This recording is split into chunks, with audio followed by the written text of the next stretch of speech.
Masz hobby wymagające zabrania w teren dużo zabawek. Chcesz czegoś więcej niż pospolitego pick-upa i masz dużo pieniędzy. Za dużo pieniędzy. Odpowiedzią na to wszystko jest Gladiator. Jeep Gladiator.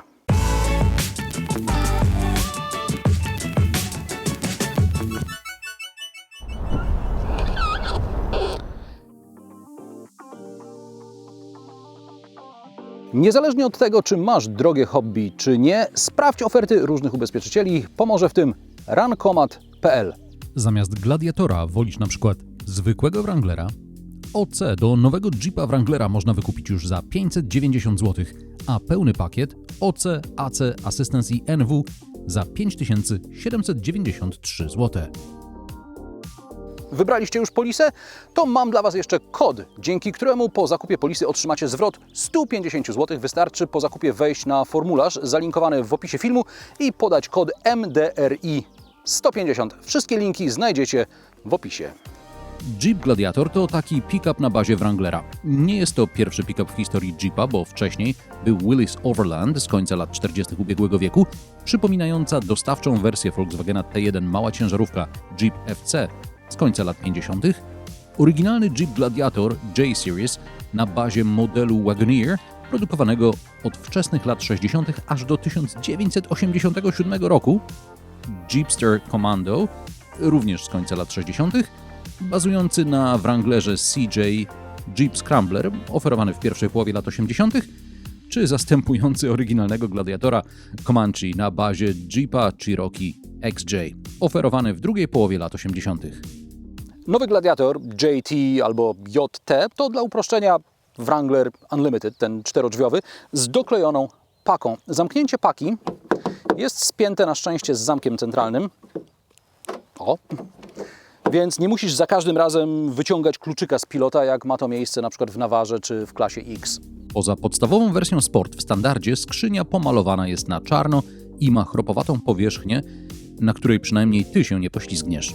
Paka może być przykryta miękką roletą, miękką składaną pokrywą lub twardą składaną pokrywą, jak w tym egzemplarzu. Poza Launch Edition z miękką roletą we wszystkich pozostałych wersjach za zakrycie paki musisz dopłacić. Wprawdzie nie ma żadnych wysuwanych drabinek, poręczy ani innych takich bajerów, które można spotkać w niektórych większych amerykańskich pick-upach, ale za to ten rogi zderzaka są wykończone taką wykładziną antypoślizgową. W związku z tym wchodzenie na pakę jest o wiele łatwiejsze. Jest to coś, czego brakuje na przykład w japońskich pick-upach oferowanych na polskim rynku. Paka ma 153 cm długości do klapy i prawie 207 cm z otwartą klapą. W najszerszym miejscu paka ma 144 cm, ale między nadkolami jest około 114 cm, czyli nie zmieści się Europaleta wszerz, jak teoretycznie mieściła się w klasie X. Na pace jest gniazdo 230V, to część pakietu cargo, w skład którego wchodzi jeszcze schowek pod kanapą i przetwornica. W polskich warunkach, jeśli chcesz na pace przewozić cokolwiek, co chcesz jeszcze kiedyś zobaczyć, twarde zabezpieczenie paki jest koniecznością. Teoretycznie zamiast tej składanej pokrywy możesz tu zainstalować jakąś zamykaną skrzynię. Żadne z tych rozwiązań nie jest idealne. Składaną pokrywę zabezpiecza się klipsami tu na końcu, żeby wiatr jej nie zdmuchnął. Niestety nie ma możliwości bezpiecznego zabezpieczenia jej w pionie i wykorzystania całej paki. Trzeba ją po prostu wtedy zdemontować, odkręcając parę śrub. Skoro już jesteśmy przy śrubach, to Wrangler i bazujący na nim Gladiator mają to do siebie, że dużo rzeczy można tu poodkręcać i zostawić w domu. Pod kanapą jest miejsce na wszystkie śruby. O dachu można by nagrać osobny odcinek. W dużym skrócie, poza standardową wersją Sport, gdzie jest miękki, tekstylny, składany dach, inne wersje mają dach twardy, w którym jest zdejmowana, łatwo zdejmowana przednia część. To są dwie takie ćwiartki. Ale jeśli jesteś prawdziwym hardcorem i masz miejsce w garażu lub gdzieś, żeby trzymać resztę dachu, to możesz zdemontować całość. Ale nawet wtedy lepiej jest mieć soft top, czyli ten prezentowy dach jakiegoś rodzaju. Jest ich kilka modeli. A dlaczego? Dlatego, że moja przygoda z krótkim Wranglerem nauczyła mnie, że przyroda jest nieprzewidywalna i potrafi płatać figle.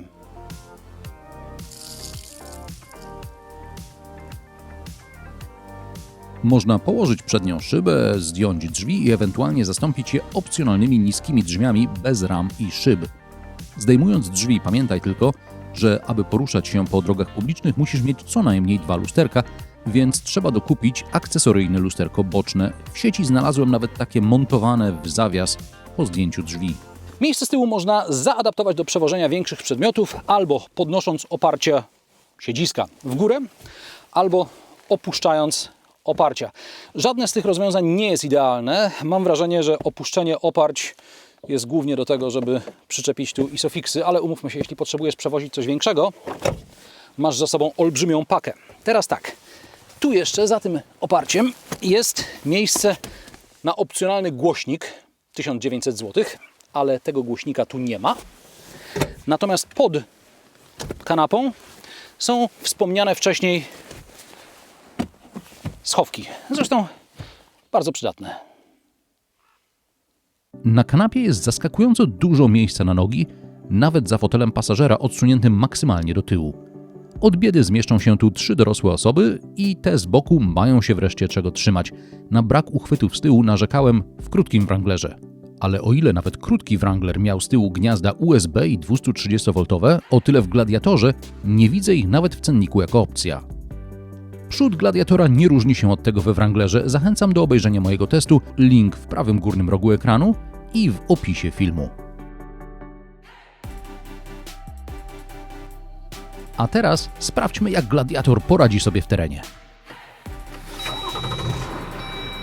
W Europie Gladiator dostępny jest tylko z 6-cylindrowym dieslem o pojemności 3 litrów. Silnik ma 264 konie mechaniczne i 600 Nm momentu obrotowego. Do tego 8-biegowy automat i ręcznie dołączany napęd na 4 koła 4x4 Select Track. Przełożenie redukcyjne to 2,72 do 1, współczynnik pełzania to 48 do 1, na tylnej osi jest mechanizm różnicowy o ograniczonym uślizgu. Poza niedostępną w Europie wersją Mojave, w Gladiatorze nie ma blokady tylnego dyferencjału. Kąty natarcia, zejścia i rampowy to odpowiednio 41, 25 i 18 stopni. Kąt natarcia jest lepszy niż w zwykłym krótkim Wranglerze, natomiast kąty zejścia i rampowy są oczywiście gorsze, co wynika z długości Gladiatora i tylnego zwisu. Nawiasem mówiąc, koło zapasowe jest podwieszone pod paką. Już krótki Wrangler na szosowych oponach w terenie nie miał większych problemów, w takim lekkim terenie, ale w tym miejscu jest słabo z zasięgiem telefonii komórkowej, więc wolałbym się Gladiatorem nie zakopać. A Gladiator testowy waży 2400 kg, o 400 kg więcej niż Wrangler, którego testowałem 2 lata temu. Podobnie jak we Wranglerze, również tu czuję, co dzieje się z samochodem. Nie zdaje się tu na elektronikę, zdaje się na siebie. Tu ja decyduję. Najnowocześniejsze rozwiązanie dostępne w Gladiatorze to przednia kamera ze spryskiwaczem. Oczywiście powstaje pytanie, czy swoim Gladiatorem będziesz jeździć po piaskarniach i taplać się w błocie, czy raczej posłuży Ci on do przetransportowania w takie miejsce motocykla, quada. Może to po prostu będzie taki samochód do jeżdżenia z namiotem na dachu, a Wy będziecie mieli sprzęt na pacę. W każdym razie, Jeep to Jeep i swoje potrafi.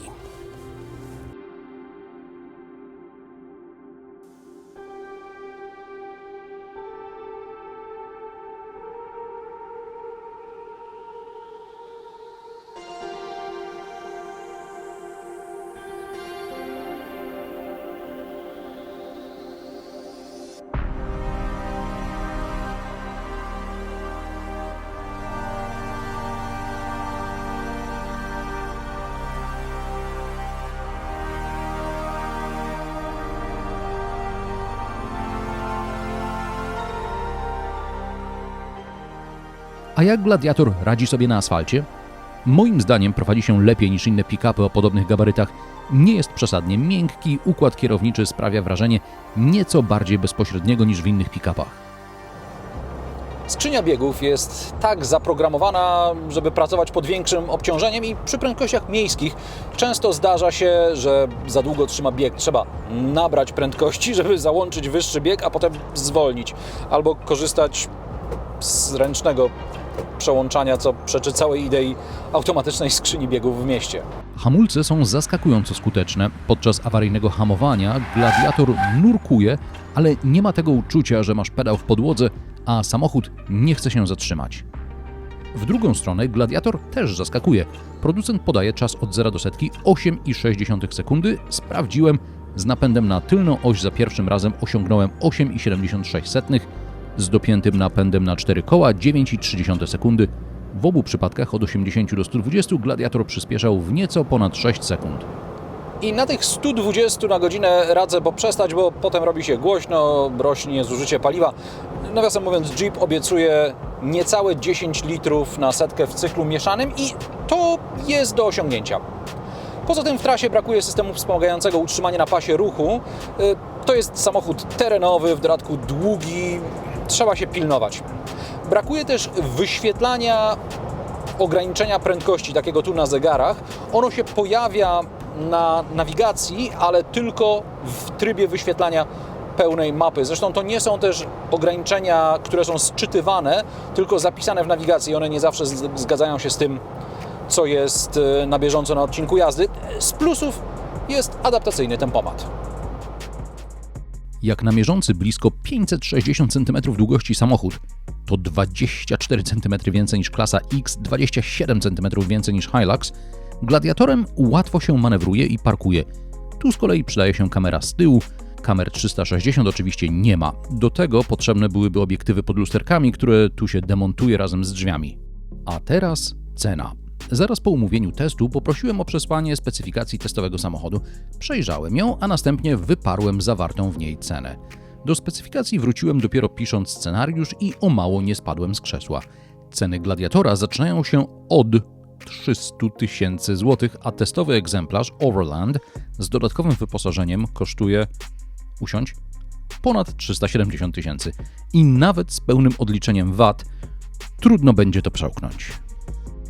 Jeep Gladiator nie ma bezpośredniego konkurenta. To coś więcej niż typowe woły robocze jak Hilux, Ranger czy Amarok. Z drugiej strony to nie jest samochód tak zaawansowany jak nowy Land Rover Defender, którego nawiasem mówiąc można zamówić również w wersji dostawczej. To terenowa legenda dla osób, których hobby odbywa się w terenie, ale nie polega tylko na jeździe po bezdrożach. To samochód, którym powinien był być Mercedes klasy X. A jak Tobie podoba się Jeep Gladiator? Napisz mi w komentarzach pod filmem. Jeśli podobają Ci się moje sarkastyczne, do rzeczy, a może nawet nieco zabawne testy, zasubskrybuj kanał Marek Drives i daj łapkę w górę. Naciśnij też dzwoneczek, aby nie przegapić nowych odcinków. Chcesz więcej i na luzie? Wbijaj na kanał Ania i Marek jadą, link na ekranie. A pełną wersję tego testu obejrzysz na antenie kanału Motowizja w programie Motojazda Garaż Motowizji.